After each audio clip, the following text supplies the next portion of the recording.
Nakatatang dumating si DOJ Secretary Leila De Lima at Department of Agriculture Secretary Proceso Alcala sa Senate Blue Ribbon Committee hearing kaugnay ng pork barrel scam ngayong umaga.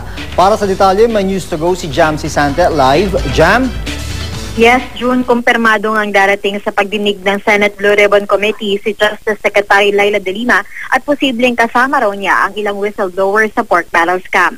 Si Justice Secretary Leila De Lima ang namumuno sa mga opisyal ng DOJ na kumpirmadong dadalo sa pagdinig ng Blue Ribbon Committee ukol sa di umano'y pang-aabuso sa paggamit ng Priority Development Assistance Fund o PDA.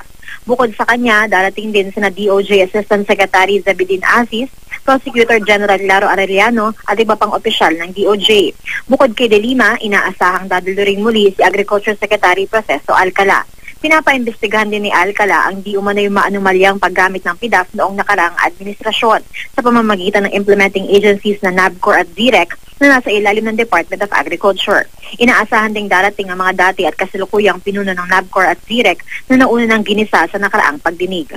Alas 10 magsisimula yung pagdinig at sa ngayon ay nagsisimula na rin dumating dito sa session hall ng Senado yung ilan sa mga inimbitahang resource person. June? Maraming salamat, Jam Sisante.